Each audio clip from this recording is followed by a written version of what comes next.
Hello, my name is Vincent Doubi. I am the Agroecology and Food Sovereignty Officer at CIDSE, and welcome everyone. Hola a todas y todos. Bonjour à tout le monde. Today we are going to present the policy brief and the result of the study we made with CIDSE and Coventry, making money move for agroecology. Before starting, I would like to share with you some housekeeping rules so that this webinar can be smooth. First, please stay muted. We have interpretation available in English, Spanish, and French. So if you want to have that help, you have to see in the bottom of your screen this interpretation button, and then you choose the language you want to hear in the webinar. For any technical issue, you can use the chat to contact one of the support team. We have a support team in French, Spanish, and English. So for that, you have the chat button at the bottom of your screen, and you can choose to who you want to speak. So, as I said, technical support in different language. So the webinar is recorded. To prevent any connection issue, try to keep your camera off. The webinar is also live stream on YouTube. And if you want to share your thoughts during this webinar, don't hesitate to do it on Twitter by using the hashtag #MakeMoneyMove. So this webinar is going to last for 2 hours. The first part, I will give the floor to Michelle Pimbert, who will do the introduction. Then we will have the presentation of the result of our research. Then we will have a quick discussion with some key stakeholders. And the second part will be a workshop when you will be invited to participate and comment the policy brief. And then we will have the conclusion by one of our colleagues. So thank you very much. And now I will stop sharing my screen and give the floor to Michelle. Thank you.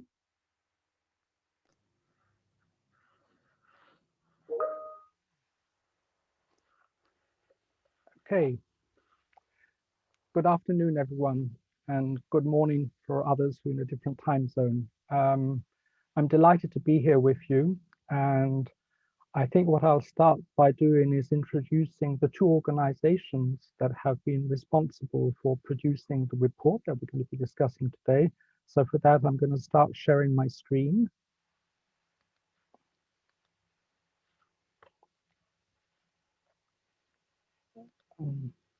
Okay. Vincent, is that screen visible? Yes. Yep. Okay. Right.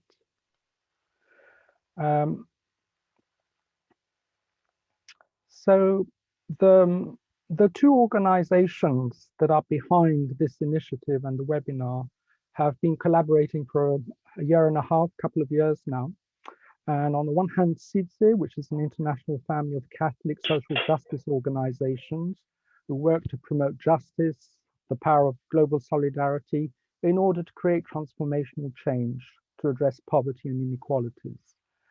The other group is a more academic-based one, but a strong contingency of activist scholars that work with social movements. That's the Center for Agroecology, Water and Resilience.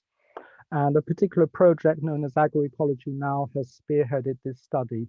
Agroecology Now, as a research learning project, focuses on societal transformations that are necessary for agroecology as a model for sustainable and just food systems. So what I want to do is give some context. I'll probably go over some stuff you all know, but it is important to remind us that there is a global recognition that things are not going well with the food and farming system. The ISTD a few years ago indicated that all relevant biophysical indicators were turning negative fast, steeply, and dangerously. The emerging context, we are repeatedly told, is beyond human experience, and the costs of mitigation, adaptation, remediation are rising sharply. And in that context, a number of organizations have advocated more effort to develop agroecological based sustainable food systems, the ISTD, but also the Standing Committee on Agricultural Research of the EU, and more recently, the UN FAO, the Food and Agricultural Organization.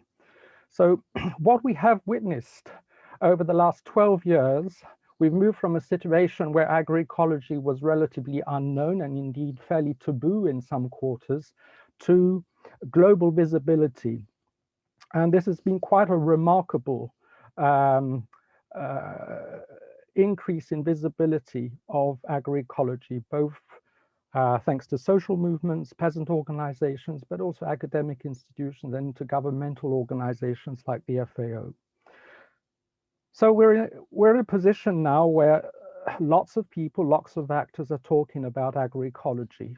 But the paradox is that despite a policy discourse that's generally positive, there are some very strong dissenting voices from the corporate sector, but overall the policy discourse is positive. And despite that, there's overwhelming evidence that agroecology research and development receives very little or no funding. Nationally, you take the USA, 0.6 to 1.5% of the entire USDA research extension and economic budget is allocated to agroecology based on agroecosystem diversification. And when you look at overseas aid from the UK, Germany, France, the picture is more dismal, and we'll hear about that from our colleagues who work together on the CIDSE CAWR project. So we're now seeing growing calls for governments and donors to reallocate funds and increase financial support for agroecology in national programs as well as overseas aid. But this is where we have to ask, more funds for what kind of agroecology? Agroecology is being cherry-picked and woven into the dominant productivist growth-oriented model, a business-as-usual approach, in which different elements of agroecology are combined with the practices of sustainable intensification or climate-smart agriculture, which are happy advocating the coexistence of agroecology with GMOs and other technologies based on the use of substances that are dangerous for public health and the environment. And there's a very strong emphasis on Western science here. In contrast, there's an understanding of agroecology which is promoted by a number of peasant organizations and food sovereignty movement that views agroecology as a science, a practice, and a social movement. And here it's explicitly about transforming the dominant agri-food regime, which is viewed as colonial, patriarchal, violent for the environment, and simply non-sustainable. Now, you'll see and hear about these schemes later today, but this is a convenient way to think about where the money is going really. Most of the money that is available for agroecology and it's a very small sum of money in each case, is primarily used to increase the efficiency of industrial and conventional practices, sometimes substituted alternative practice for a harmful industrial product. But rarely does the money go to systematically redesigning the whole agroecosystems based on ecological processes. The idea of bringing in biodiversity in the form of polyculture, genetic mixtures, agroforestry, agro-silvopastoral systems, that stuff gets relatively unfunded. And even less attention is given to supporting producer-consumer links and proximity relations within alternative food networks, local food systems, short food chains, etc.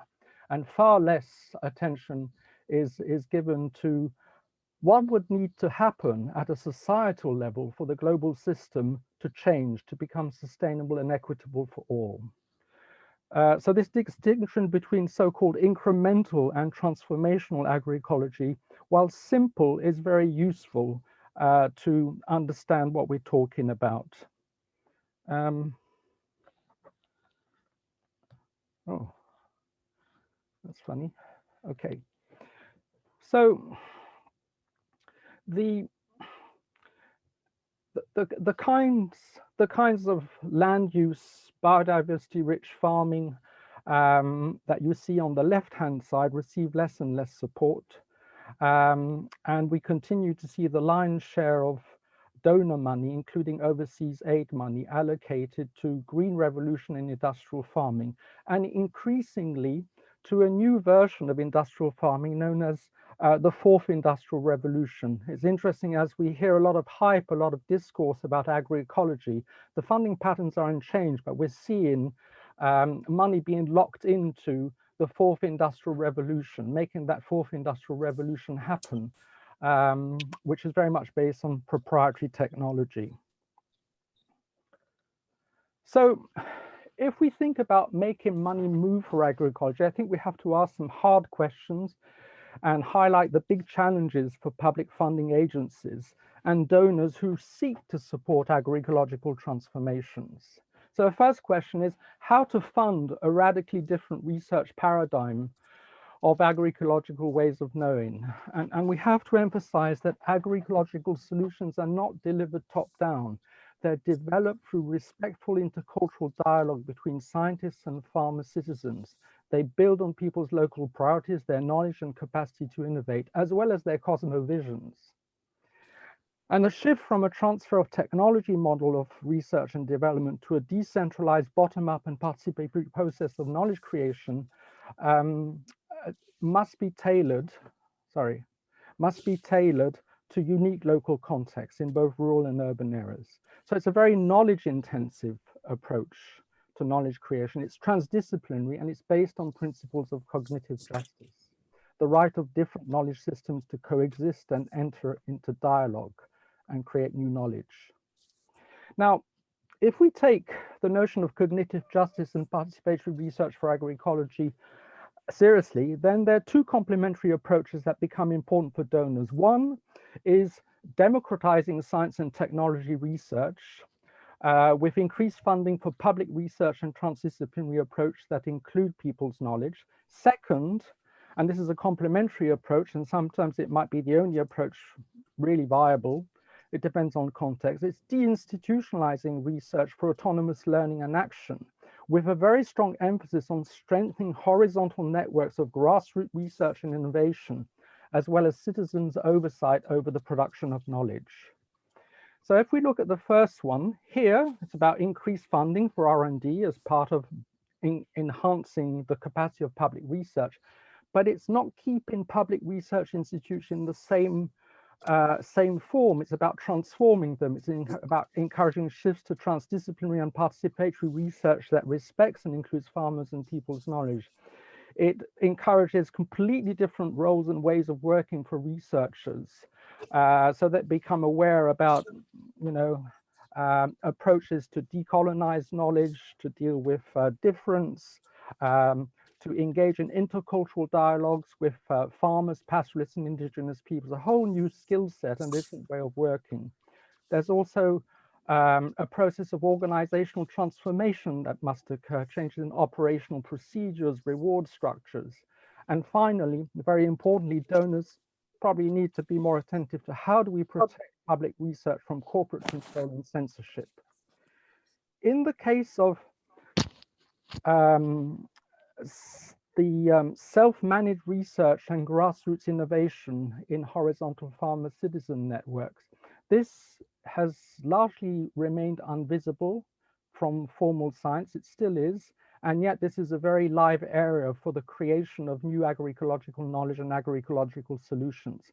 Examples of this are the Campesino a Campesino movement in Central America, the Farmer Field Schools, the Réseau Semences Paysannes in France, the Millet Network in India, but also groups that involve consumers like Urgency, the International Network for Community-Supported Agriculture. These are all horizontal grassroots networks producing agroecological knowledge. And it's not done randomly. There's a system involved, and there are different pillars to this alternative grassroots R&D system. It's based on dialogues of wisdoms, horizontal learning. It combines political with practical knowledge, relying on critical education to raise consciousness. And it also seeks to build and strengthen networks. So this is a system that can be supported. And sadly, this receives very little attention from donors. And yet this is a source of tremendous creativity, and development of agroecological solutions that are adapted to place, culture, and needs. So you'll hear more about this from my colleagues. More and better funding for agroecology does require fundamental changes in donor priorities, culture, and practice.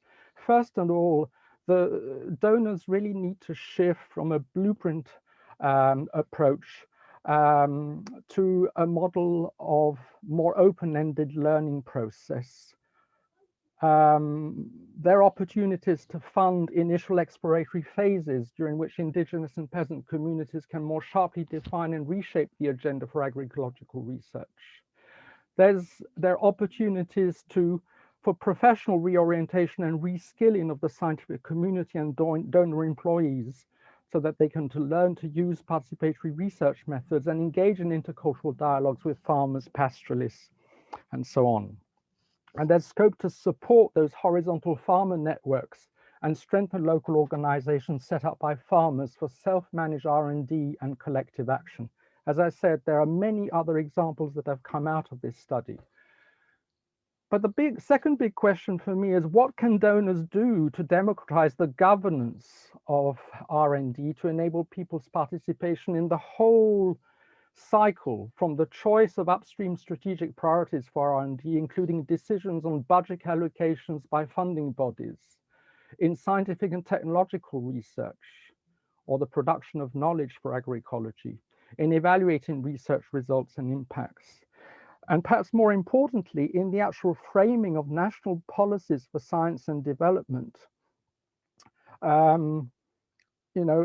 Looking at the bigger context that influences R&D funding and scaling out of agroecology to more people and places.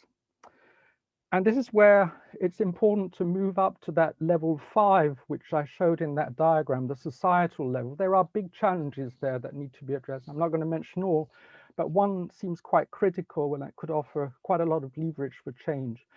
You need time and material security to amplify agroecology and food system transformation.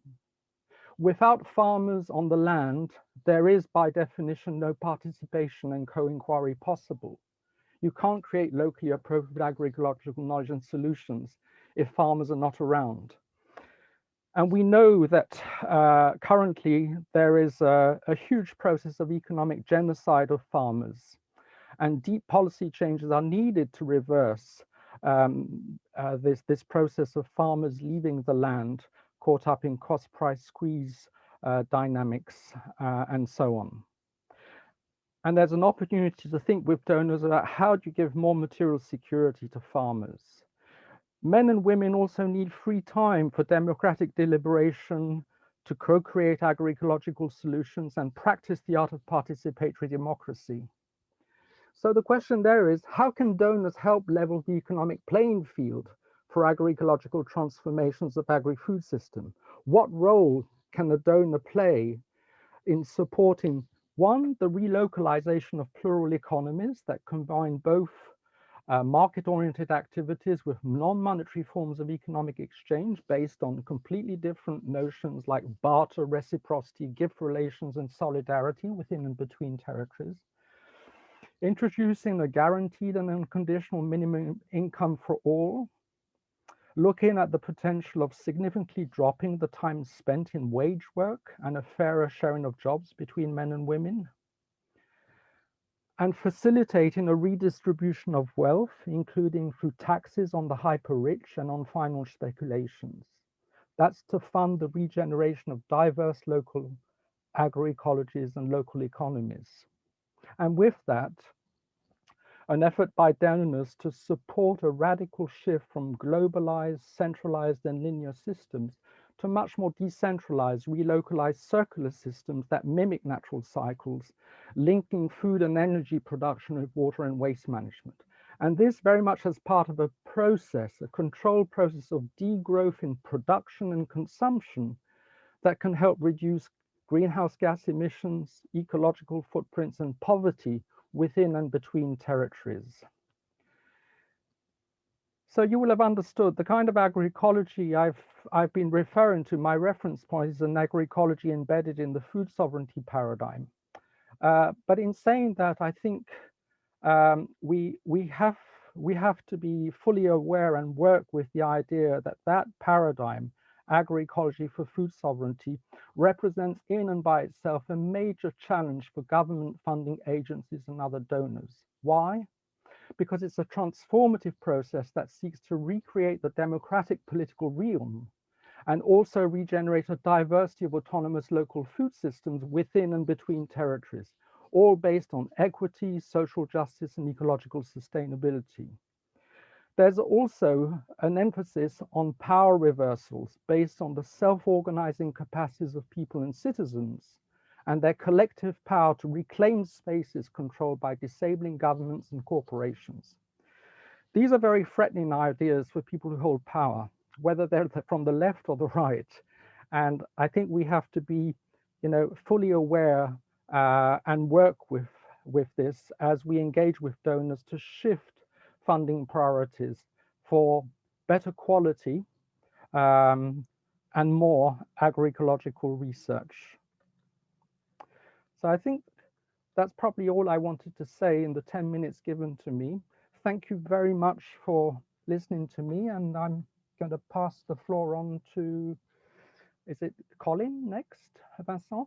Yeah, unless you want to take questions now. I don't know how you want to play this, Vincent. No, we give the floor to Colin and Susie for the next part. Okay, thank you very much. Thank you, Michel.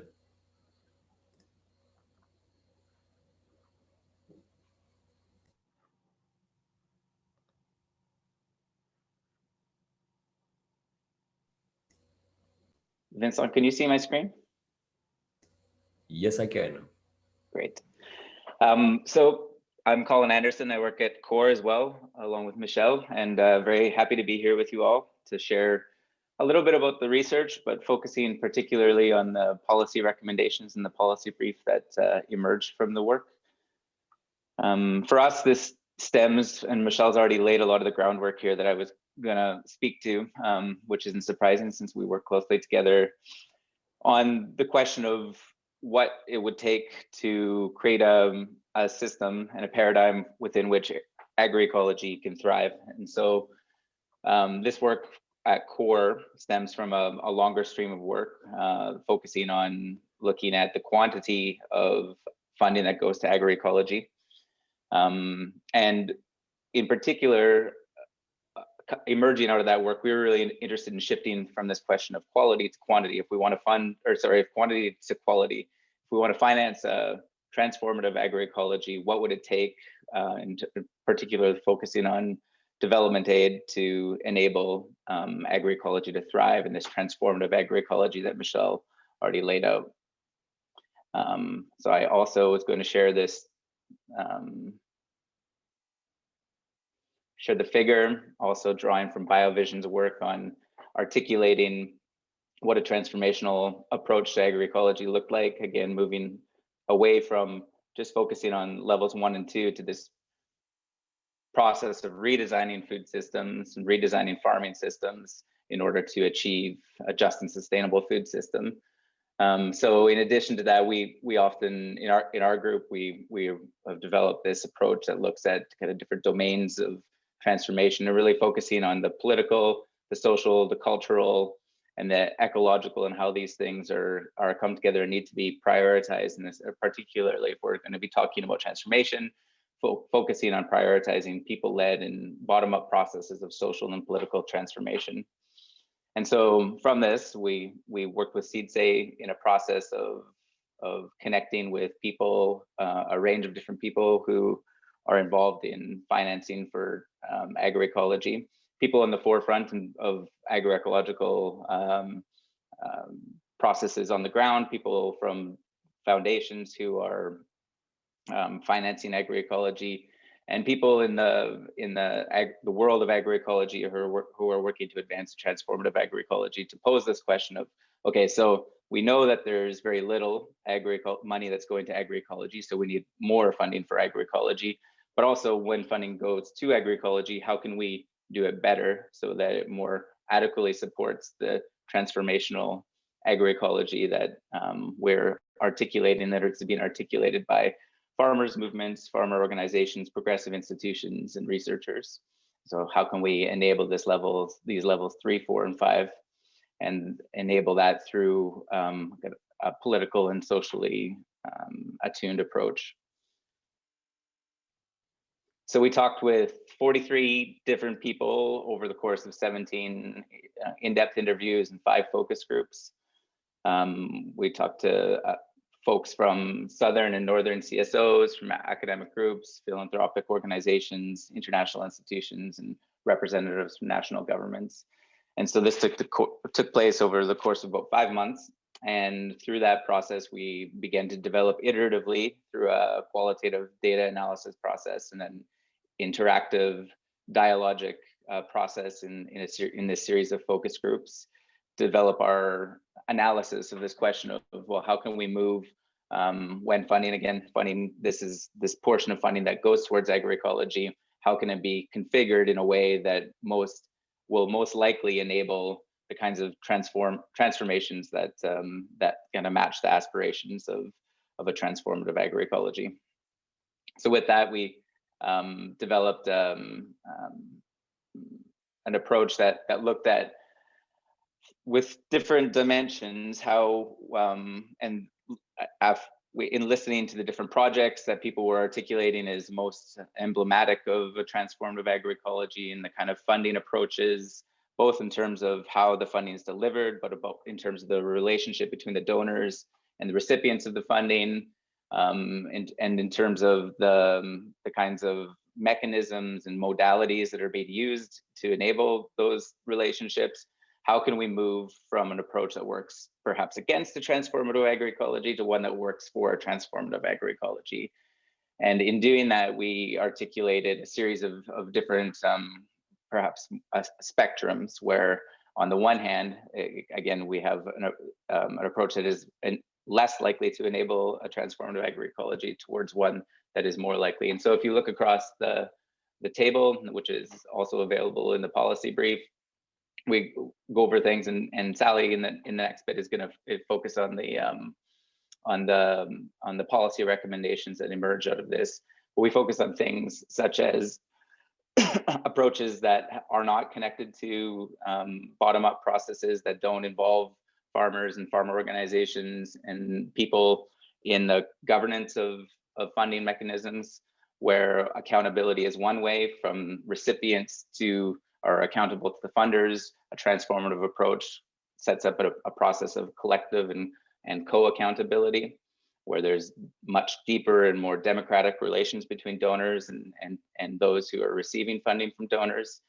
We talk about how a transformative approach is about more than just the technical, more than just the practical, although that's vital and essential to agroecology, but also incorporates the social and especially the political processes that allow for the kinds of transformations to emerge that we're speaking to. So again, the farm level approach is important, but so is a territorial approach, where we're understanding agroecology transitions within a context of a collective historic and political process rooted in a particular place. And so thus approaches that are cookie cutter and don't and aren't connected to and understanding and enabling and empowering people within those processes, and giving and allowing leadership to emanate from the bottom up. Funding that doesn't do that tends to reduce the potential for the transformations at a territorial and broader scales, and those that do move us towards a transformative agroecology. And so there are other dimensions in this approach to governance and financing, but also through the process, and I know Michelle's kind of step back even further, but there was, in terms of thinking about the big picture, when we're talking about development aid and aid for development and research, we have kind of practical questions of interest around monitoring, around the length of time, around the flexibility. But a lot of the participants in our study raised that while those are important questions, that if we don't address these bigger picture issues, that we're missing the point, and we'll have the agroecology swimming against this tide of issues that are burying agroecology and undermining it. And so some of those that people raised were to do with equity and ensuring that equity and feminist approaches and decolonial approaches are at the center of agroecology, to things around thinking about just how much funding goes towards approaches that are erasing the potential for agroecology in territories and in places, and displacing people and eroding the rights of people's access and control over nature, land, water, seeds, biodiversity. And so if we fail to, if we focus on projects that are agroecological in nature without addressing these bigger questions, well, then we're missing the point. And we're actually, while those are vital processes and projects to enable, that we also have to ask these bigger picture questions. And so the research, yes. Very sorry for interrupting you. I think while you're presenting, you're probably not seeing the chat. There's some requests to change to presenter mode because it's a bit difficult to read what you're presenting. Thank you, Matthias. Very sorry for that. To be honest, I'm not too sure how or why it's not in presenter mode, because it looks like it's on mine, but that's the last screen. This table will be available in the policy brief, so everybody can have a much closer look at it. And Sally is going to go into a few more detail on some of these different aspects, and particularly around the policy recommendations that emerge from them. And so again, this research will be available in the weeks to come, the longer report. The policy brief is available now that has some of the details. And so keep an eye on our website, and the policy brief itself points to the space on our Agroecology Now website where this research will be published. So with that, I'm going to hand it over to Sally. And while I do that, I'm going to see if I can sort out the presentation mode issue. Okay, thank you, Colin. I'm Susie Cernell. I work for Broederlijk Delen, and Broederlijk Delen is a member organization of CIDSE, and I've been part of the working group who prepared this policy brief. And so I'm going to present to you a set of policy recommendations that were distilled from the research, and that could help donors to transform their funding approaches so that agroecology can really benefit. As a first set of recommendations, we invite donors to engage in a process of evaluation where they can examine and ultimately increase the amount of funds that are allocated to agroecology.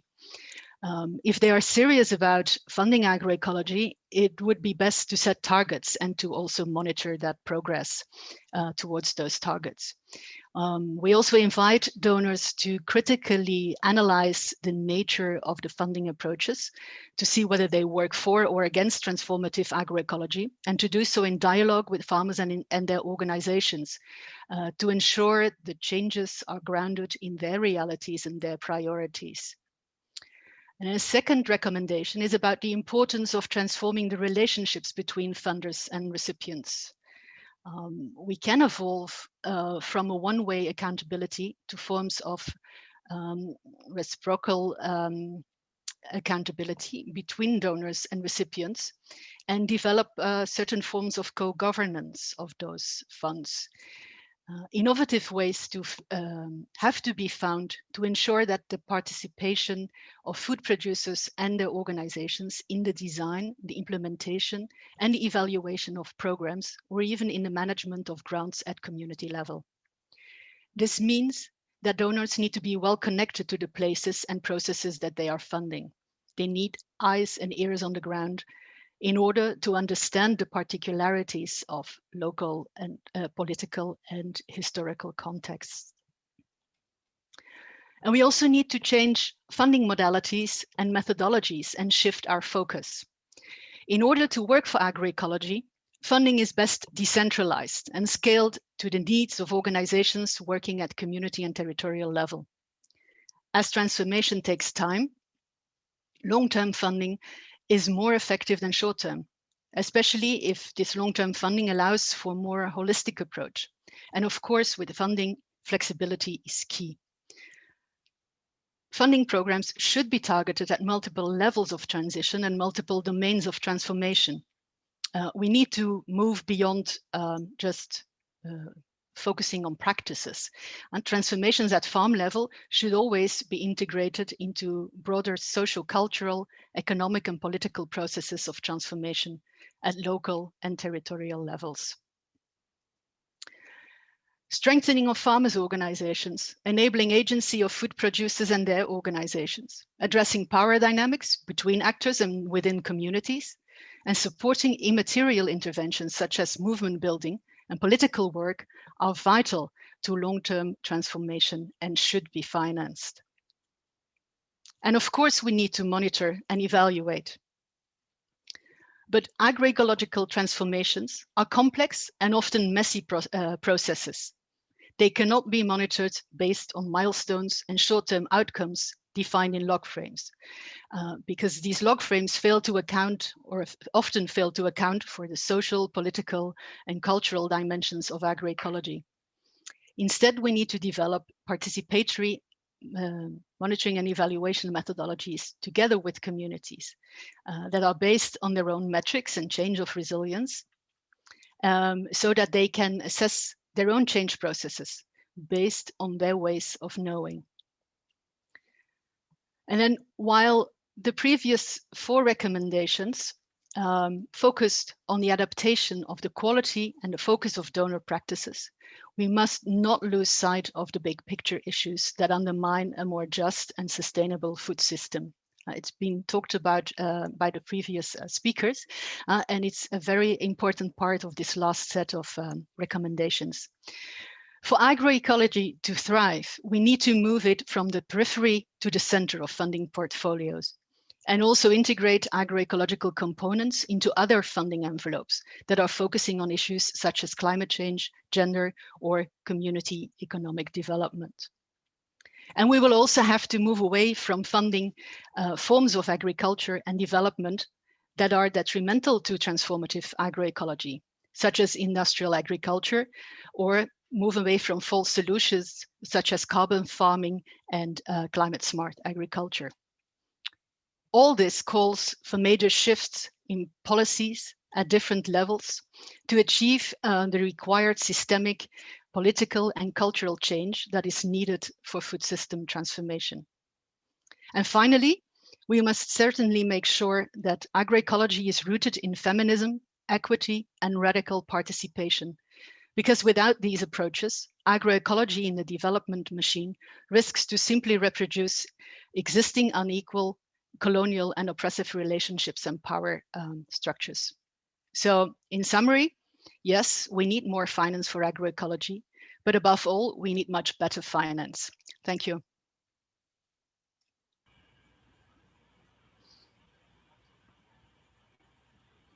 Thank you, Colin. Thank you, Susie. I think we can now go to the discussion, and I'll give the floor to Suarez, who is the moderator. Thank you. Thanks, Vanessa. As you can see, everyone, we really do work as a team. It's my great privilege to have to be able to moderate this panel. I'm one of the co-authors of the report, and I'm joining you from Ottawa, Canada, also the unceded territory of the Algonquin and Anishinaabe people. And I'm a consultant here. We've got a fantastic panel featuring senior government people and highly experienced individuals from civil society. We have Alberta Guerra from ActionAid. We have Victor Suarez, Undersecretary in the Mexican government. We have Ricardo Navarro from Friends of the Earth International, and Leonard Mitzi from the EU. And we'll go in that order. Now, these are the kind of people who are in a position to make money move, and they are some of the movers and shakers, if you like, in the policy world. So I'm delighted to, and welcome to all 4 of you. I'll introduce the panelists as we go. Each panelist has about 5 minutes. It's not a lot, but hopefully your ideas will pass through into the working groups as well. And when you have about a minute left, I'm just going to indicate to you, or maybe hold up my handy sign. Can you see that? And your task is two things: to share your perspective. First, what are some of your reactions to the report, to the findings and the recommendations, and what resonates with you, what you think about funding for agroecology as you read what we've suggested. And second, how do you propose to put these ideas into action, into practice? What actions or leverage points do you see that can really push forward the transformational shifts in finance for agroecology? So that's your task. We're going to start with Alberta. Alberta is a senior policy analyst at ActionAid USA and leads the ActionAid advocacy on the UN Food Agency's with a special focus on the CFS and the Global Agriculture and Food Security Program, the GASP, where she's currently a member of the CSO Steering Committee. Alberta has 17 years experience in advocacy, policy influence, and campaigning on food and rights. She's worked with the civil society mechanism since its establishment in Rome and served as focal point for the Northern NGOs for 4 years. She works to advance food sovereignty, agroecology, and women's rights in the global policy agenda. She has led ActionAid's engagement in the agroecology work at FAO, and she's a member of the facilitation team of the CSM working group on agroecology. So Alberta, over to you. Thank you, Faris, and thank you to the organizers for inviting me. It's really a pleasure and to be here and to be able to share our reaction to this brief, to the recommendations. My reaction was enthusiastic because I think that it's difficult to really pick up the most important points in the recommendations in the brief, because all of them really resonate a lot and are really important. If I may just point out what are some of the aspects that I really found really important for the transformation that we all want to look. First, I really appreciate the strong recognition of this systemic approach and the look at the bigger picture. And this is done also in the recognition and of the role of the agency of smallholders, women, youth, and putting their rights on the front, and recognizing that this is central also to the agroecology. And in doing so, the agroecology is it's not just a way also to make farming and food system more sustainable, but it's also how to restructure the society in a better way. And so how to conceive a fair, just, and feminist society and how it should be framed. I think another point that I was really impressed to look at the paper was the recognition of the intersectionality of crisis. I think that this is really another key feature that it's really embedded also in how social movements and activists look at agroecology and its potential in transforming society. And just to make an example, for example, when ActionAid, when we support agroecology projects and communities in practicing and scaling up the effort on agroecology, I mean, we look also at the intersection between agroecology and, for example, ensuring women's autonomy, women's empowerment, and how to address also the issues of violence against women. And in many of the projects that we pursue on agroecology, we work together with communities and with women, of course, I mean, to help them to generate from their activities, from their agroecological practices, to generate revenue opportunities, but also to work in solidarity on their social relations, and for example, on how they can redistribute their disproportionate unpaid care work, and in addition to make them more resilient to climate change and to the multiple crises that we know is affecting the food and agriculture. So I mean that in the paper, it comes out very strongly, the interconnection of all these crises and how agroecology can help to address all of them simultaneously. I also appreciated this emphasis on the need to support the collective organizing and strengthening of producer organizations, because I think this is another limitation many times in how funding and development finance operates. Many times, I mean, there is this tendency to create new groups, new farmers groups, and to not really support existing farmers organizations in strengthening their capacity building and helping them to get more power in the relation with the respective governments. And I think that this is really crucial. And my last point in terms of reaction to the policy recommendations, the the emphasis on the need to revert adverse policies. We need to really be clear and frank that agroecology can't coexist with some unsustainable practices, can't coexist with the use of pesticides and fertilizers, can't coexist with large-scale industrialized agriculture. So we need to recognize this in order to be able to support agroecology in the future. In terms of what we can do, I have less than 1 minute to speak, but I think that we'll first ActionAid together with many other organizations and social movements have worked within the FAO to support the FAO work on agroecology, and this has, need to continue. We are now engaging in the CFS policy recommendations, in the negotiation of the policy recommendations that really can provide a useful political tool to guide governments in framing their policies in support of agroecology. And of course, there are many, sorry, I put also my mobile to help me. That works well. Sorry. And my last point is that there are many ways also in more practical way, for example, supporting territorial markets for agroecology produce. So that is something that is mentioned and addressed also in the brief. And I will stop here, and much more will need to be said, but I hope it's quite clear. Thanks, Alberta, for that excellent opener. And I realize we have more men on the panel, so we wanted to have you go first and make sure that we embed the idea of gender equity and feminist approaches throughout the presentation. Now it's my great honor to introduce our next guest, Victor Suarez Carrera, who's the Undersecretary of Food and Competitiveness of the Ministry of Agriculture of Mexico.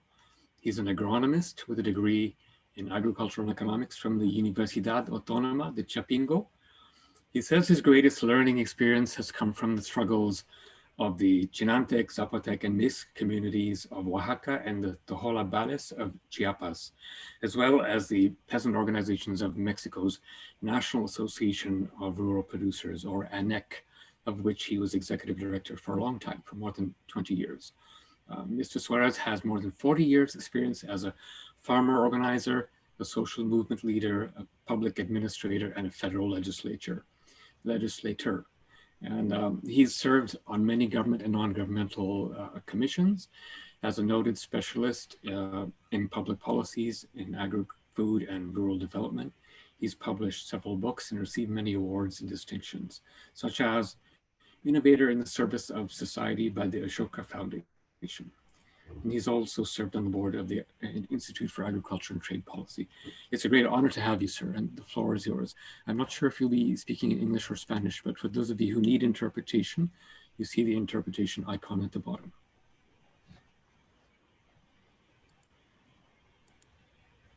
Y muchas gracias por la invitación de CIDSE para esta conferencia.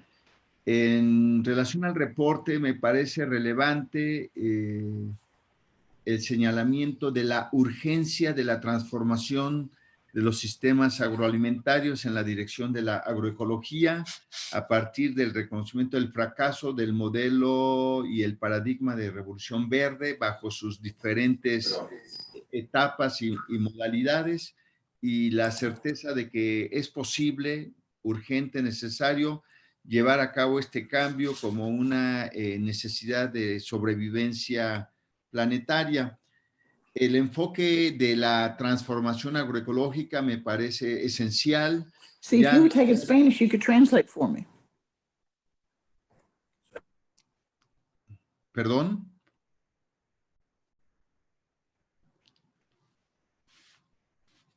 Please, could you unmute yourself, all people? Please Thank continue. you. Okay.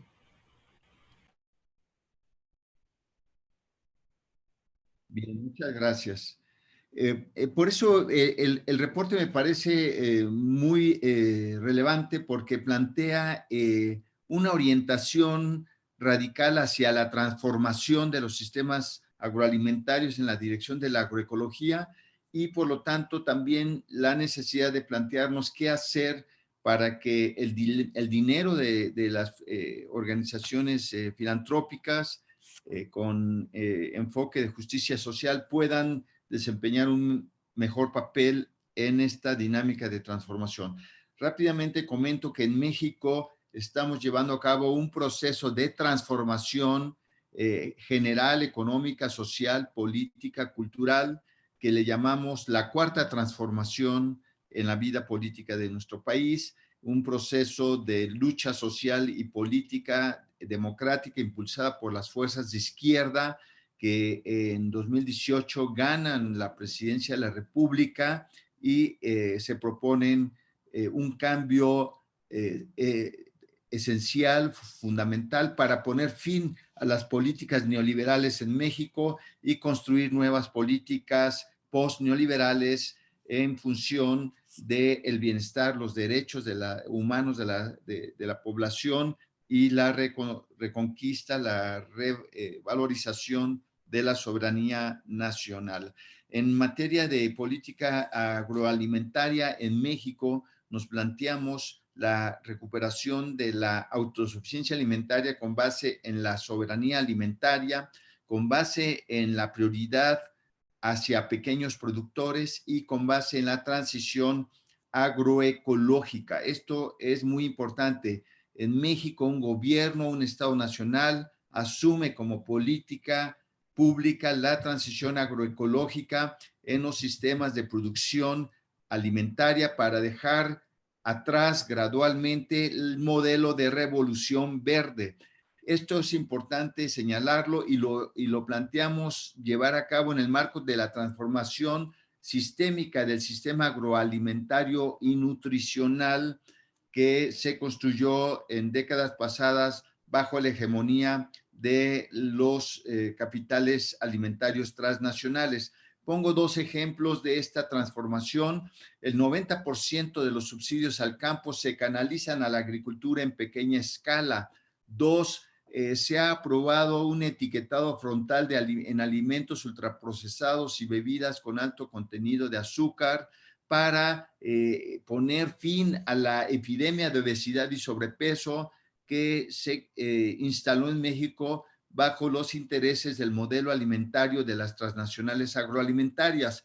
Y recientemente, el 31 de diciembre pasado, el presidente de la República, Andrés Manuel López Obrador, emitió un decreto presidencial para prohibir gradualmente hacia el 2024 el glifosato de todo uso en la agricultura mexicana, prohibir la siembra comercial de maíz transgénico y el uso de maíz transgénico en la alimentación mexicana. Es decir, estamos en México con un gobierno democrático, un gobierno popular que plantea una transformación agroecológica radical en nuestro país. Ahora, quiero señalar la segunda parte del informe, cómo hacer que el dinero pueda servir más y mejor para la transformación agroecológica en el mundo.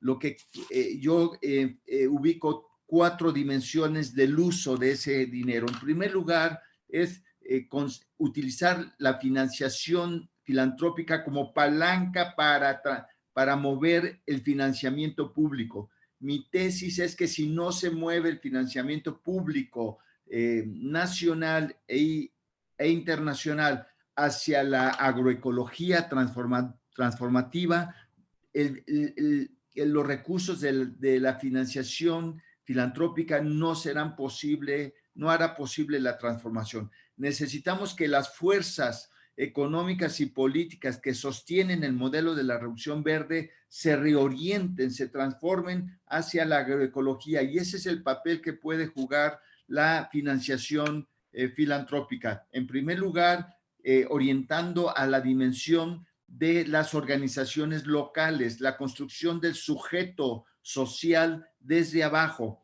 con modelos en práctica para mostrar la viabilidad de la transición agroecológica, pero también generar un empoderamiento político de incidencia en las políticas públicas nacionales.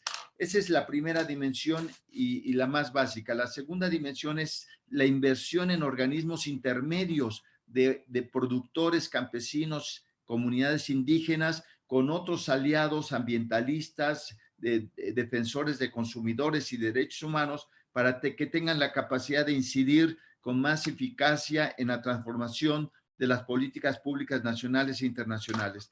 El tercer nivel es cambiar las fuerzas que en los gobiernos nacionales apoyan a Revolución Verde. Y la cuarta dimensión es transformar las políticas multinacionales. No es posible que hoy la FAO no se pronuncie claramente por una transformación en los sistemas agroalimentarios y nutricionales del mundo y siga siendo complaciente con los modelos de Revolución Verde y ubique a la agroecología solamente como una herramienta más. En la FAO no se discute con fuerza la transformación agroecológica. Lo estamos viendo ahora con la discusión de las directrices voluntarias en agroecología. A nivel de las Naciones Unidas, la cumbre de sistemas alimentarios está organizada por las transnacionales agroalimentarias bajo el modelo de Revolución Verde con ciertas modalidades de agricultura climática inteligente, robótica, big data. Son simulaciones y modificaciones cosméticas para mantener el mismo modelo. Entonces, si la acción de la filantropía social no se orienta también a cambiar las fuerzas políticas y económicas en los estados nacionales y a nivel internacional, entonces no es suficiente la filantropía social para la transformación si no transformamos las fuerzas económicas y políticas a nivel nacional y multinacional que sostienen el modelo de Revolución Verde bajo diversas modalidades que quieren engañar para la continuación. Es el momento de la transformación y tenemos que asegurar que en los estados nacionales, con movimientos sociales y políticos, se logre transformar las políticas nacionales y a nivel internacional necesitamos que ya se tome decisiones clave porque el tiempo apremia y estamos verdaderamente en una emergencia planetaria. Muchas gracias.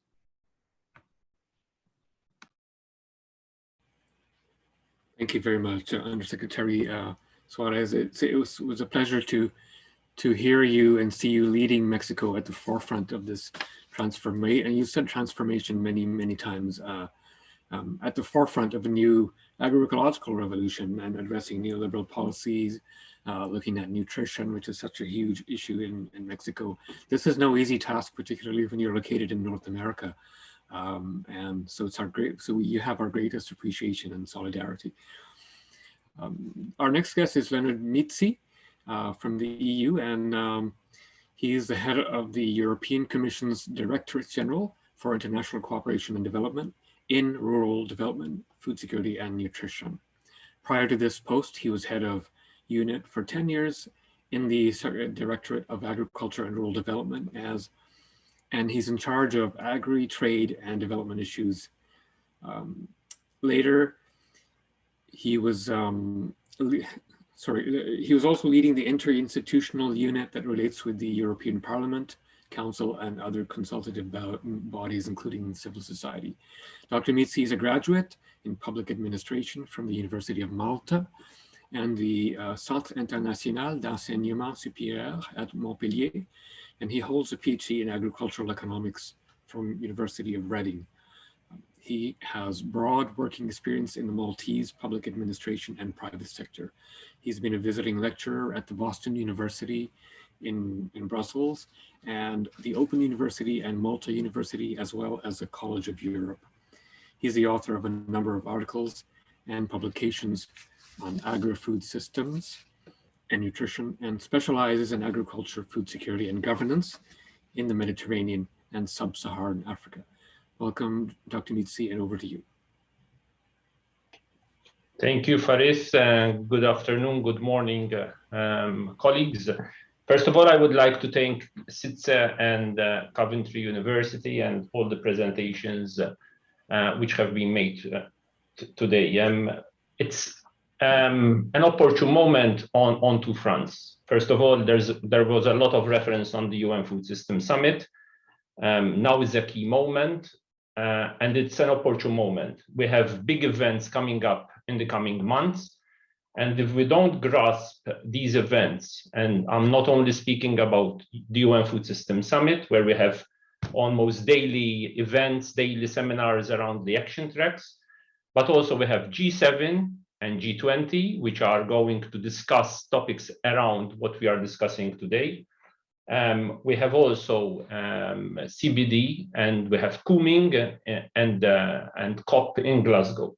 So we have all the sort of satellites aligned, but on one condition, that it's not automatic, and I have to be frank and clear, that agroecology will feature and will be mainstreamed in all these processes. It's going to be hard for two reasons. One, the appetite out there on scaling significantly sustainable agri-food systems doesn't exist, because the focus is pretty much on the vaccine rollout.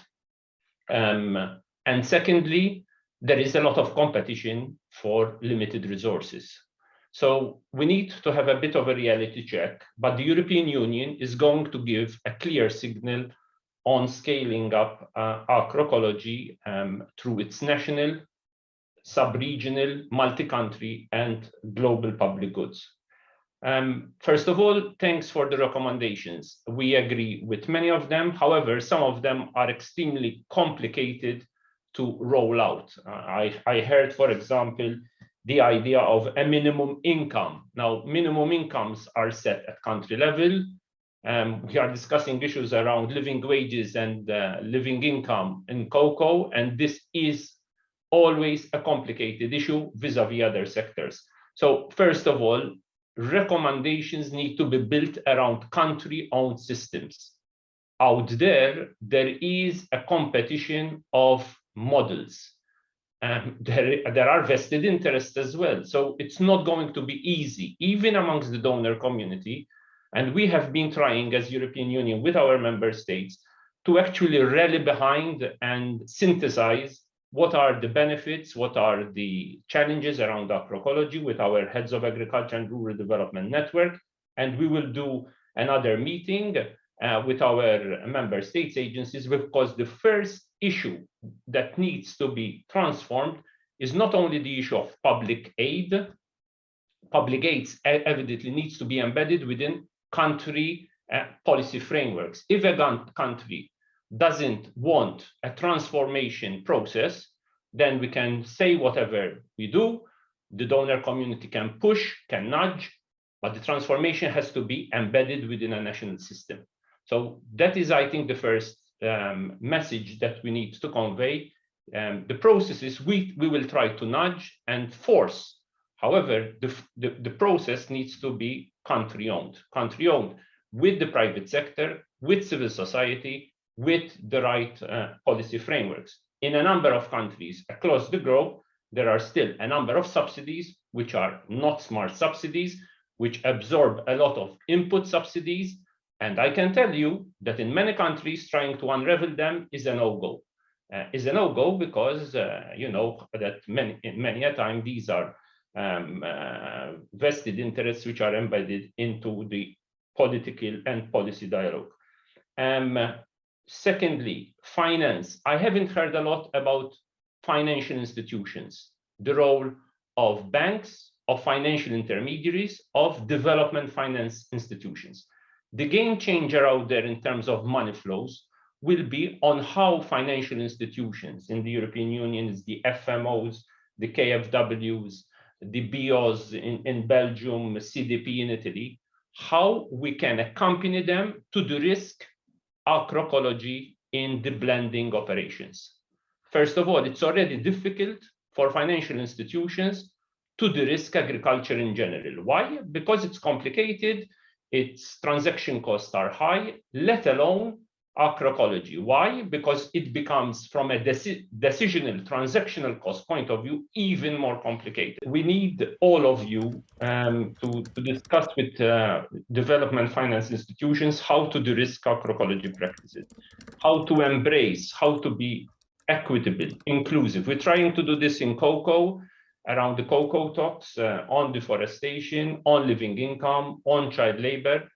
but it's not going to be easy to scale this up across all value chains. So we need the good cases, but we need also the buy-in of the governments, like we are having in Ghana and Cote d'Ivoire around cocoa. But when it comes to, for example, palm oil, when it comes to livestock, soya, fruit and vegetables, agropastoralism, it becomes even more complicated because we need to embrace many more governments, many more countries.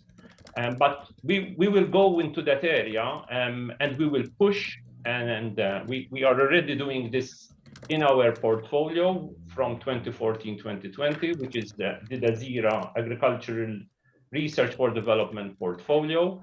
And we will do this also in our future programming. However, we also need your help to also identify what we call hooks, where we can do this across our portfolio in 60 to the 70 countries which have identified the EU Green Deal Farm to Fork as our prioritization.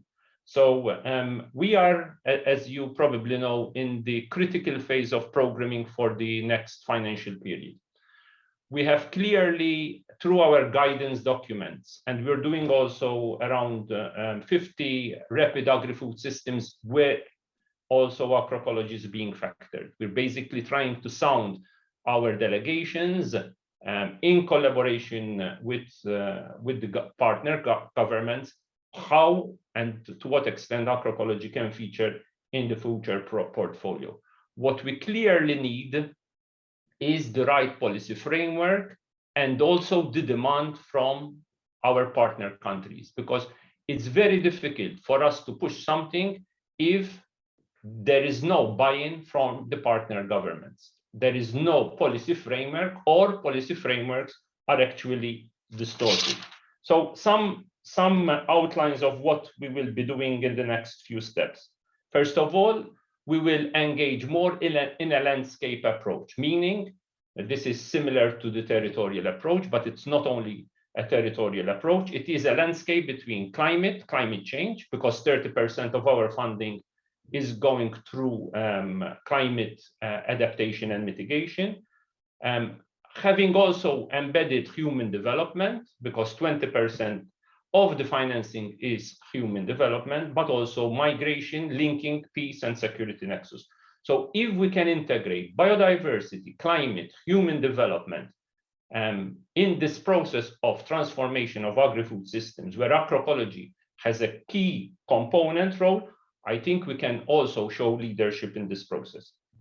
Secondly, that we also need to build nutritious and diverse diets, because you can't have, we haven't spoken much about COVID and building back better, but the numbers that will be published in the coming weeks and months are not going to be rosy ones. So we also need to show that agroecology has also a solution-based approach in acute hunger, but also in diverse diets and nutrition. And last but not least, we need more cases on the ground for scalability to push in the UN Food System Summit. Because until now, and this was also said by our Mexican colleague, the agroecology component is there, but it's not going to be pushed unless we really push higher, not only in the action tracks, but the highest levels. But the EU will be there to support you in the scaling up operation. Over to you, Faris. Excellent. Thank you very much. We were trying to think, we were almost thinking that it was too easy, but you've given us a dose of reality. You know, certainly the idea that it should be embedded and owned by national governments, and the fact that COVID is the biggest reality right now, and therefore there is competition for ideas. And so how do we hook agri-ecosystems transition to some of these challenges? And you also mentioned financial institutions and really harnessing some of what they're doing towards agroecology. Thank you very much. That was excellent to hear from you. Our last speaker, last but not least, Dr. Ricardo Navarro, waiting patiently, even despite some of our technical challenges. I just want to make sure before we do that, though, is the interpretation on, Vincent? Is everything okay? Good, ça va, merci. Okay. Okay. So I'd like to, Okay, Dr. Ricardo, you ready? I'm just going to introduce you. Ricardo Navarro is the president of Friends of the Earth El Salvador and coordinator of their climate, justice, and energy campaign for Latin America. And he's a former president and also former vice president of Friends of the Earth International. He's served as president and in senior posts in Salvadorian Ecological Society, Ecological Unity. He's held numerous advisory positions with the municipality of San Salvador and at the National Environmental Council. He's served as a technical advisor to Swiss organizations. He's a Fulbright scholar and a recipient of many distinctions and awards, including the 1995 Goldman Award, Environmental Award, and the UNEP Global 500 Roll of Honor in several years. He's a mechanical engineer by training and an inventor, among many things. He holds a doctorate in engineering from Washington University and master's from Purdue. He's the author of several books and several hundred articles. He's given talks around the world. It makes me sad that we only giving you 5 minutes, sir, with such an impressive CV, but I'll invite you now to share your perspectives. Dr. Navarro. Thank you, Faris. Good morning, good afternoon to everybody. I think the policy recommendations that have been presented are really good. I would like to insist in a few of them. First, I think we need to raise awareness on the issue, because politicians all over the world, they will react and they feel public pressure.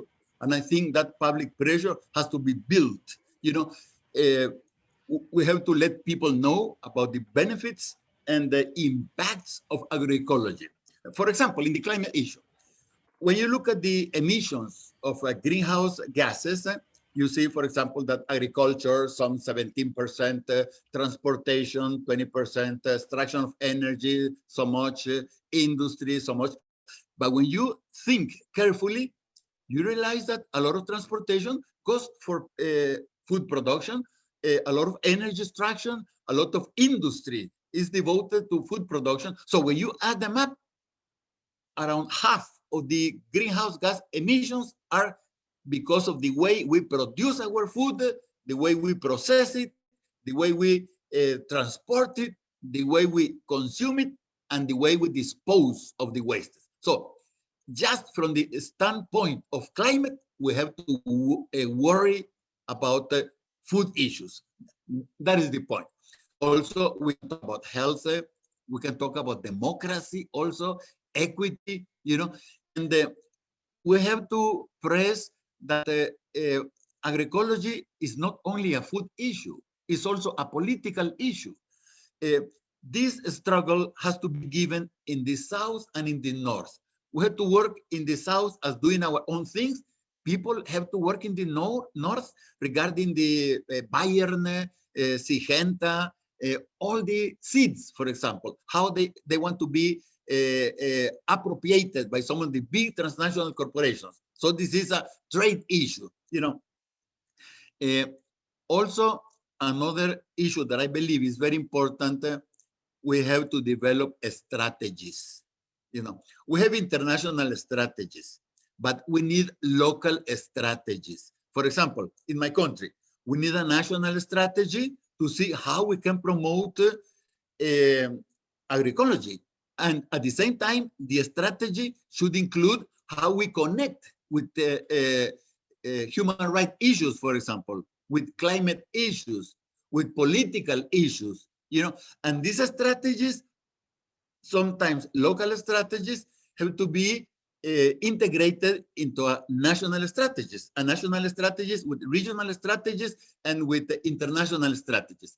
So my advice to CIDSE would be to promote agroecology strategies in many parts where they work, where we have allies, for example, strategies, how we can promote this. And we have to realize that the same struggle that we have with agroecology is the same struggle that we have with climate, the same things. We have to promote a system change. We have to make sure that people understand that the way we're producing our food, the way we're using our energy, the way we're trading, you know, the way we're interacting with our human beings is not sustainable. You know, things like climate agriculture, agroecology, nuclear energy, all these kind of things are non-sustainable. And non-sustainable means that we're getting into more and more crises. And eventually the whole system is going to collapse. So we have to change it. And as I said, we have to press politicians, not only in our countries, of course, in our countries, in our municipalities, but also at the international level. You know, I think the aim should be that we must have a viable interaction, harmonious interaction among societies, but also with the environment. So peace should be the word. In El Salvador, what we are trying to promote is what we call a strategy for survival. We need to survive. Why? Because the way our development is moving, that is going to be generating more and more crisis every time. And all the things have the same, at the root, they have the same cause, you know, that our relationship of the human being with nature is not appropriate. Look, for example, at the pandemic. People in the world, they see the pandemic as a health issue. Of course, it's a health issue, but at the same time, it's also an environmental issue. If we keep destroying the ecosystems, you know, we're going to have more and more pandemics. All the viruses are going to get out and come closer to us. So we have to work from the climate standpoint also against these issues like the pandemics, and also against the issues like multinational corporations that want to press all these vaccines everywhere, you know. So my point is that in the strategies that we have to develop, local and national strategies, we have to include also a lot of different struggles that are taking place around the world. You know, what we need at the end is a system change, a system that is sustainable, a system that is based on peace. Thank you. Thank you, Dr. Navarro. Your reminder, and in the report, we talk a lot about how agroecological change is not just, you know, an environmental development issue. It is a political issue. It's a fundamental systems issue. And you reminded us of that. And the fact that the struggles are deeply connected to our economic system and our mindsets in a way, and that we need to ensure that we need all to work together, whether it's climate change, human rights, or gender equality and other strategies. Is there somebody in the panel who would like to just address an issue that they heard? We don't have a lot of time, but maybe if you have a burning comment, we can take that for 1 minute and then we'll go to the next round in the smaller groups. Anybody?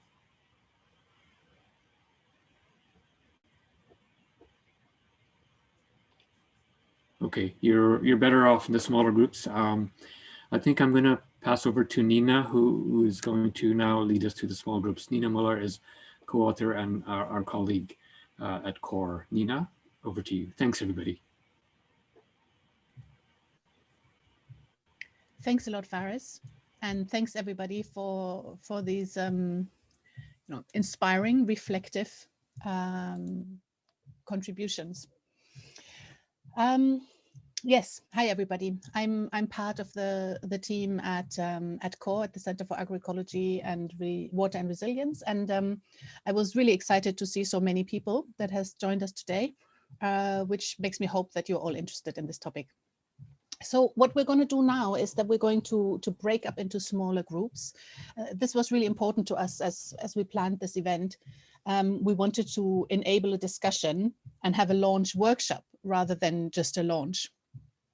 And we also wanted not only to give you a chance to meet a few other people that will work in this area, but we wanted to also be able to learn from you and hear from you how you are engaging with the question of how to make money move for agroecology and what your experiences actually are. We wanted to think together with you about how to take action based on the ideas in the policy brief and how to bring that forward. So the plan is now to send you all into breakout rooms, quite small breakout rooms, 5 to 6 people maximum, ideally. And I'm giving here with Vincent the chance to set that up. And so that everyone who wants to gets the chance to speak out their thoughts. And after the breakout rooms, we'll send you to a website. Some of you might know this. It's an online tool called Mentimeter. And through Mentimeter, we'll enable something of a panel discussion. So it's such a large group of people, we're not really able to open the floor to questions and comments, but Mentimeter can help with that. So we'll send you to that and guide you through that tool when the time comes. But first of all, there are we have two broad sets of questions. And we don't want to be too prescriptive because we wanted your conversations to be as open as possible. But nonetheless, we are giving you these two sets of questions. And the first set is really about the research that was presented, the speakers' contributions and the panel responses. Can you discuss them as freely as you would like? What struck you in particular? Was there anything that surprised you? Is there something that needs to be added? That would be, the first area of conversation. And then there's a second area of conversation where we would like you to focus more on, according to your own expertise, from your own territories, from your own experience and workplace. What do you think the important next steps are? Concrete next steps, concrete action points for everyone, particular actors or everyone in general, to make money move for agroecology.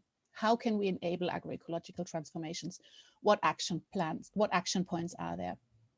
What might be helpful long-term strategies? So what I'm going to do is that I'm going to paste these two areas of questions into the chat right now. And you can copy them there if you think, but really it's about 3 responses to this workshop, to the policy brief, to the presentations, and to your thoughts on next steps and actions that can move us forward. And you will have about 15 minutes for that. And later we'll call you back and guide you through this online tool called Mentimeter. And that's all I have to say for now. And I see that people are coming back from the breakout rooms. So it's nice to see you back. I hope you had interesting discussions. I'm going to stop the plenary talk now. There was quite a few of us that were stuck in the main room. So we started speaking a little bit, but I don't want to open up to everybody because of the very little time that we have left.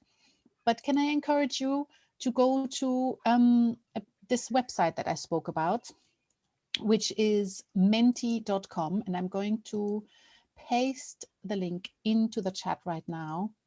So if you go to menti.com, you'll be asked for a code.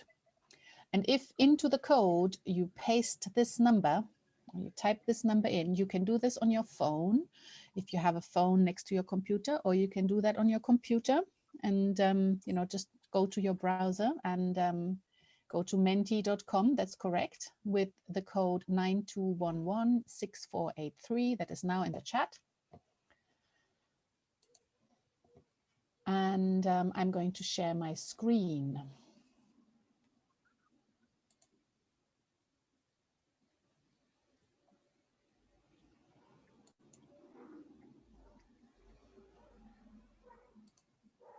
So you should be seeing my screen now, which again gives you the details up here, menti.com, with this code. Yeah, exactly. And as you arrive, you can, this is just, the welcome page, so to speak. As you arrive, you can give us a little thumbs up. So then we see how many people are with us now. This is nice. Yes, people are joining. Great.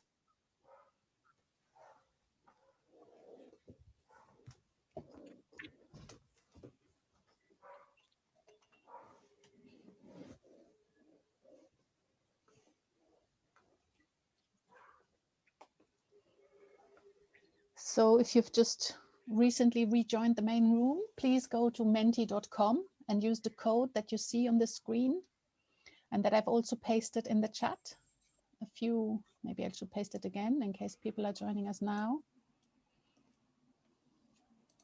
That's it. Plenty of people have arrived. Give us a little thumbs up so that we know that you're coming, that you're joining.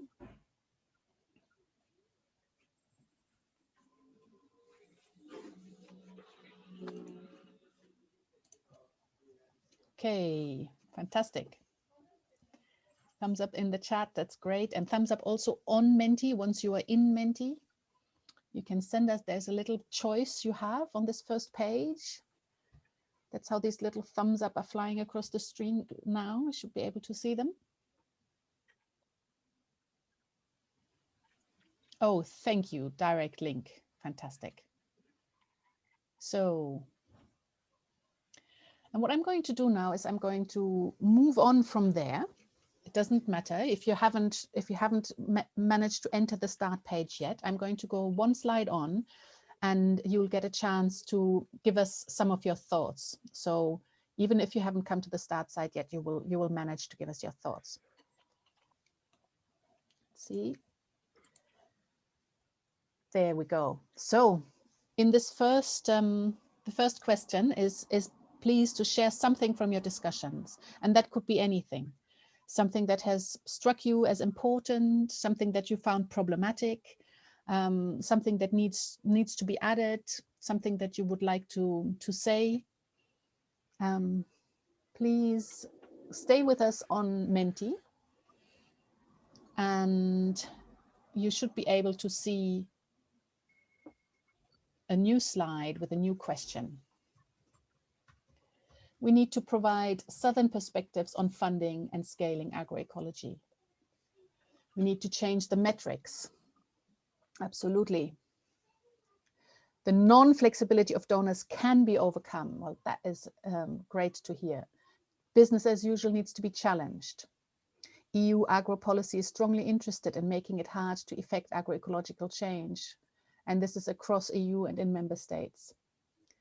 It seems always the same old story, vested interest make change impossible. Absolutely. La agroecología está de moda, pero no avanza mucho. Unfortunately true. Divestment movement is as important as our efforts to promote alternative for transformation. Absolutely. I think this is so crucial and came out in our study on what finance is actually available. How much money goes towards industrial agriculture still. La agroecología no es un patrimonio de algún partido. Yep, it is ours, all of our patrimonio. It will be important to link those meant to receive development funding from northern agencies with people in those agencies to better understand each other. Absolutely. Great thoughts here. They are, of course, slowly moving up, but we will not lose them. These can be captured, and I will send you a PDF with all of these thoughts so that we can share those. It's a long road to arrive at the egalitarian society, that recommendation picture. Maybe we should better head for the first junction. Oh, and it disappeared. Let me see. Le financement de l'agroecologie dans nos politiques agricoles. Yep, that would be good. The EU says that agroecology support requests must come from countries. How about the EU stops funding industrial agriculture, green revolution agriculture as a first step? That's a very good question. As NGOs, what are our chances of changing donor mentalities and project logic? Comment calculer l'impact concret et réel de l'agroécologie en relation au changement climatique et en cas de pandémie comme elle que nous vivons? Yeah, that is another question around metrics, another questions on indicators and how much that can be actually captured. Orienter l'aide publique vers l'agroécologie, and it's disappeared, unfortunately. We need scalable solutions at country level. So we're still getting more responses. what donors require and what farmers need in terms of solidarity and support are very different. It is the work of professionals.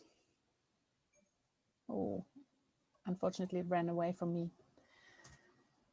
So I'm going to move to the next slide now. We have some very useful and insightful answers here.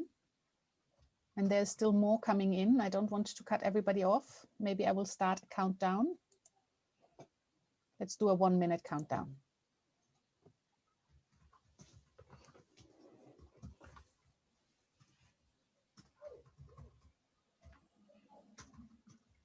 The brief already recommends grants directly for producers' organizations that can be accessible to them and build on their own initiatives. This would help a lot to scale out agroecology. Yeah, I agree. And something also really interesting, an interesting option is for some of this large money to go to smaller pots, to create pots that then can give out smaller grants. And there's some relatively interesting examples of the Green Climate Fund actually that has done that. I'm sure that could be massively improved, but nonetheless, there's that tendency to try and think about setting up secondary funds. Public investment is only a small part of what is available. Yes, that is absolutely true. Unfortunately, of course, if we're looking at not just philanthropic, but private investment as well, then we're having huge amounts going to industrial agriculture. So voting is closed now for this. But as I said, none of this is lost. We will share that with everybody, and definitely we will take that away for our own learning, for our own continuous work in this area. I'm going to go to the next slide now, just before we end very soon. And that is what needs to be done. Que faut-il faire? Que hay que hacer? What can we do? Next steps, action points, maybe long-term strategies. We'd love to hear from you. Please let us know.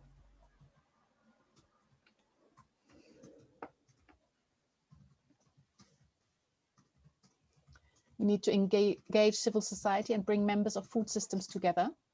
Yeah. Farmers, millers, and bakers breaking bread together. Yep, interesting. Reach policy coherence and set out clear objectives at EU level and member states level. Okay, important, difficult to do. How do we get there? Influencing all stakeholders, including companies. Yeah, awareness raising with donors. Yes, I hope that this work, some of this work has been doing exactly that. Educating consumers. Yeah, faire participer la société civile aux décisions, for sure. Link products to footprint indicators. I think this could be an interesting possibility as well.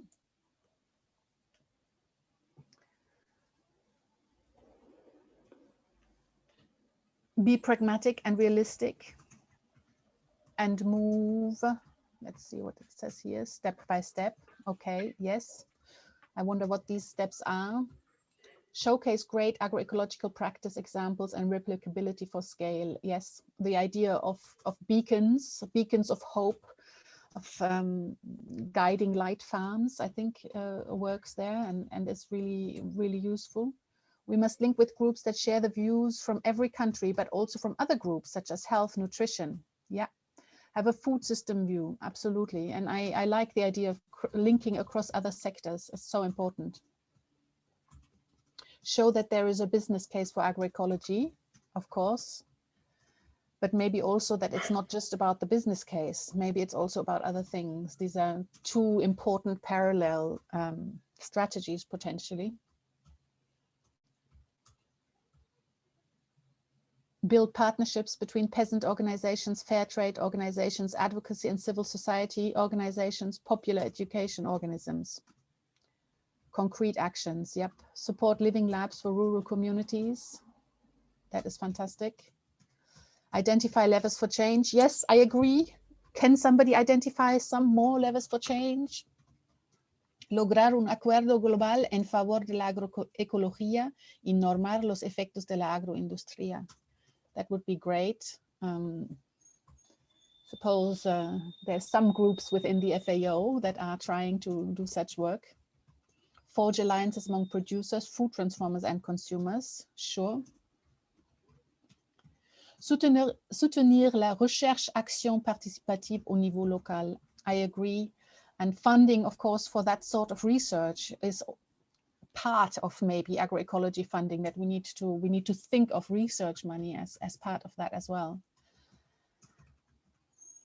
Create appropriate linkages locally, internationally, as well as interdisciplinary linkages over the long run. Yeah, fantastic. There is some great things in there. And because it is now 3 o'clock, I'm going to start the countdown and potentially unshare the screen already so that Vincent, or I don't know who is going to wrap up this session. You still have a minute to finish writing your thoughts out. Thank you so much for sharing.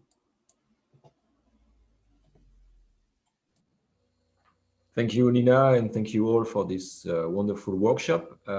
We are now coming to the end of this webinar. I will share my screen and give the floor to my colleague from CAFOD, Giselle, to make the conclusion. Thank you, Vincent, and so nice to see so many faces that I've known over the years doing this work.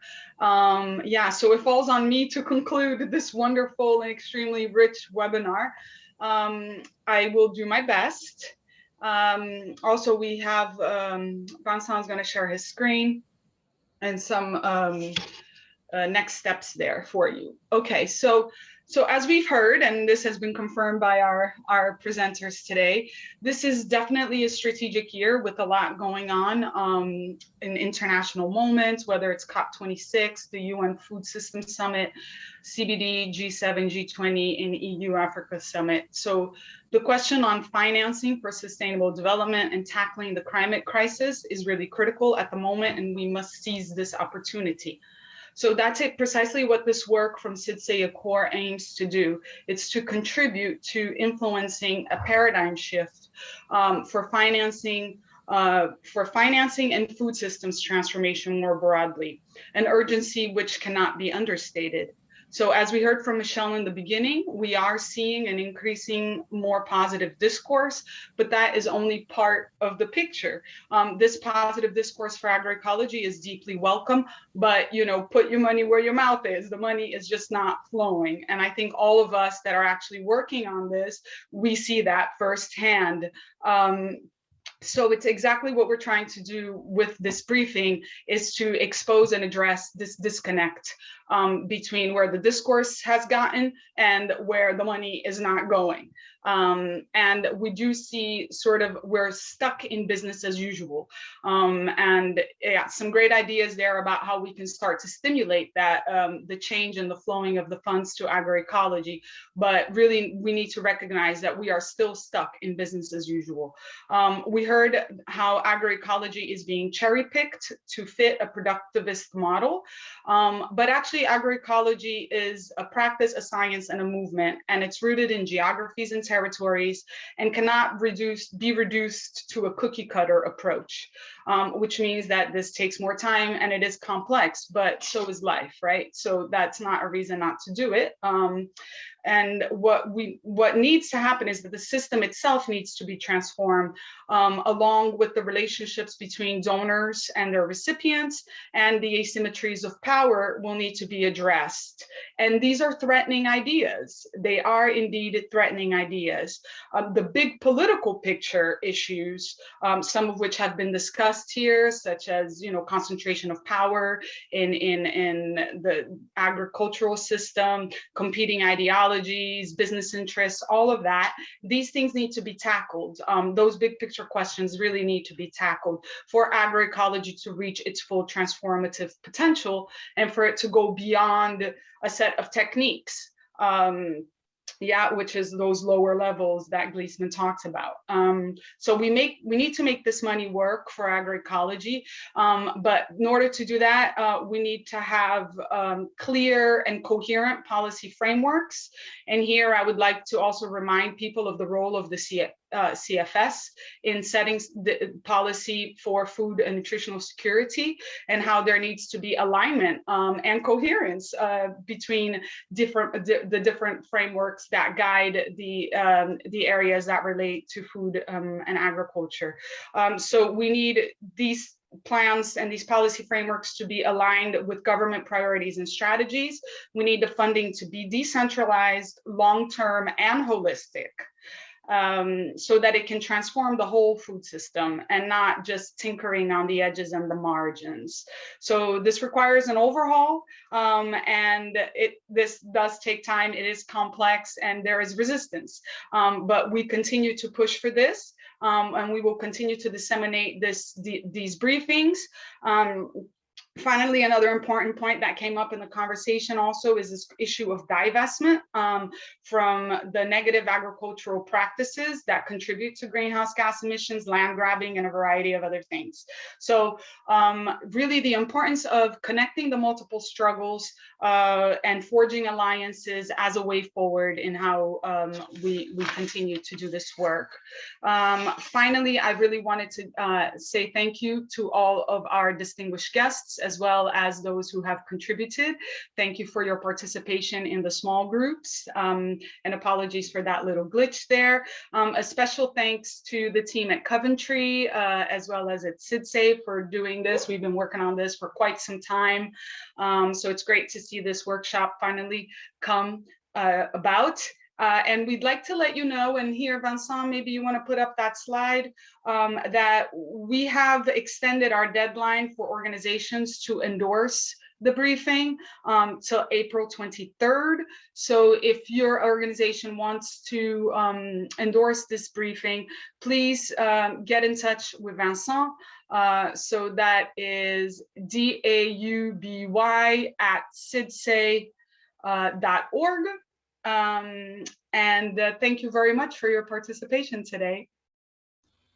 Thank you very much. I had issue with my share screening, so sorry for that. Thank you all. It was a great webinar, and I think we can say bye-bye to all and have a nice day for the rest. Bye-bye.